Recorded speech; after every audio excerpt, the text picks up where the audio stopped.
U.S. President Donald Trump shakes hands with North Korean leader Kim Jong-un at the Capella Hotel on Sentosa Island in Singapore on Tuesday. Washington, Trump got played. That's the consensus that emerged among journalists, Democrats on Capitol Hill, critics of the administration, nuclear non-proliferation experts, and foreign policy wonks mere hours after President Donald Trump wrapped up his meeting with North Korean leader Kim Jong-un. Trump gave up too much and got too little, the argument goes, and accomplished little more than a vague reformulation of past promises. But the critics of Trump's outreach to North Korea ignore a key fact. Less than a year ago, Trump and Kim were trading personal insults and threatening to take their countries to war. It's too soon to tell whether Trump's concessions to Kim were worth the risk, but given the administration's past stance, it's worth holding off on declaring the gambit a failure. What would you rather have? Confrontation or the possibility of a peaceful path forward, said Joel Witt, a former State Department official who helped negotiate the 1994 agreed framework with North Korea. The problem is most people seem to have forgotten what it was like 7 or 8 months ago, with all the tests, the fear of nuclear war. Trump had given North Korea watchers plenty of reason for skepticism. It was his tweets, after all, that had America wondering last year if the country was on the brink of nuclear war. When Trump decided he was interested in talking to Kim, he didn't seem concerned with diving into the details of nuclear non-proliferation policy. His administration backed away from nominating Victor Cha, a well-respected Korea expert, as the U.S. ambassador to South Korea, after learning that Cha opposed preventive military action in North Korea. Trump later appointed as National Security Advisor John Bolton, who has repeatedly called for bombing North Korea. And weeks before the meeting with Kim, Trump briefly backed out of the summit entirely. The outcomes of Tuesday's summit were also imperfect. After receiving a superstar's welcome in Singapore, Kim agreed to destroy missile engine testing site. Pyongyang said it had already halted its nuclear and ballistic missile tests and possibly destroyed one of its nuclear weapon test sites. All of North Korea's moves are either easily reversible or hard to enforce. In return, Trump handed Kim a publicity win and promised to halt joint military exercises between the U.S. and South Korea. Both concessions, Trump's detractors argue, were too big.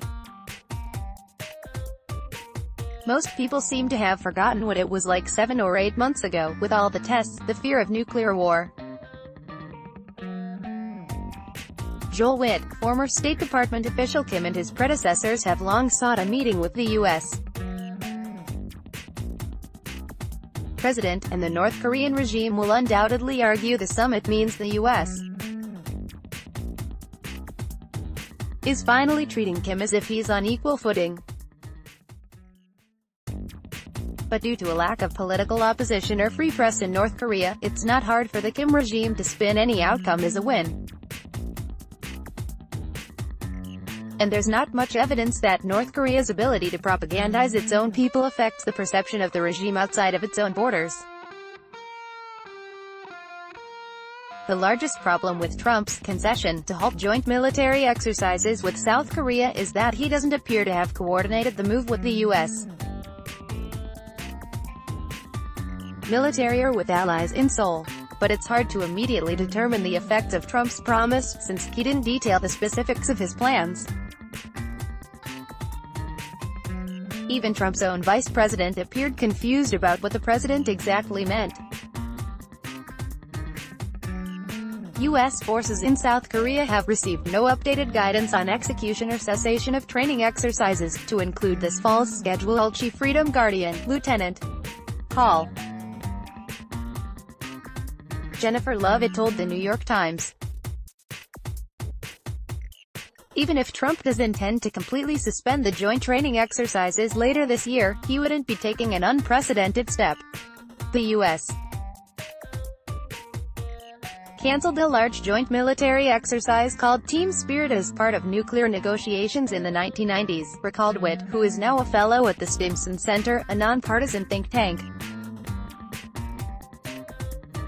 That kind of decision is easily reversible. When negotiations went badly with Pyongyang, the U.S. ramped up other military exercises until they resembled the cancelled war games.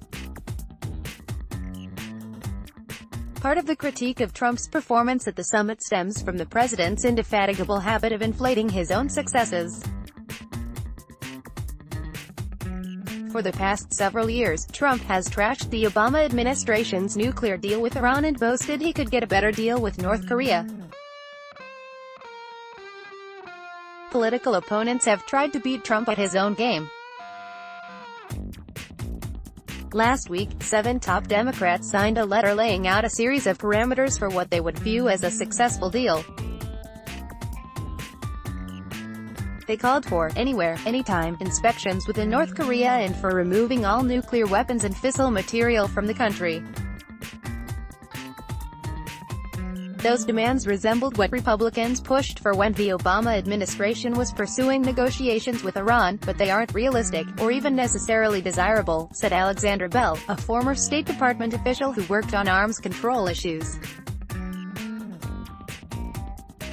No country is likely to surrender to such intrusive inspections, and it is preferable to dismantle and destroy nuclear weapons in country rather than ship elsewhere, she said.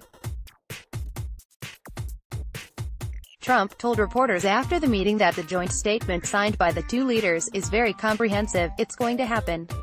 That's demonstrably false. The joint statement is vague and contains mostly general promises to work toward peace and denuclearization on the Korean peninsula, promises Kim and his predecessors have repeated over the past several decades. Critics have also argued that Trump's accomplishments don't even live up to nuclear non-proliferation agreements of the past, such as the Iran deal or the agreed framework. Nuclear non-proliferation agreements take years to finalize. President Barack Obama made diplomatic engagement with Iran a priority when he entered office in 2009. His administration didn't reach a deal until 2015. So, rather than comparing Trump and Kim's joint statement to past nuclear non-proliferation agreements, it should be compared to other joint statements reached at early stages in negotiations, like the similarly vague June 11, 1993, joint statement that preceded the 1994 agreed framework. It's hard to imagine that the Trump administration will have the discipline to slog through years of technical discussions, or the temperament to withstand inevitable setbacks. But it's too soon to judge the effort as a failure. But given the warmongery rhetoric of the past several months, Trump's newfound enthusiasm for diplomacy is a reason for cautious optimism. Even Shah, whose ambassadorship was halted by the Trump administration, described the meeting with Kim as a step in the right direction. In the case of North Korea, there are never good policy options, there are only choices between the bad and the worse. Shah wrote in the New York Times. But despite its many flaws, the Singapore summit represents the start of a diplomatic process that takes us away from the brink of war. Download. Do you have information you want to share with HuffPost? Here's how.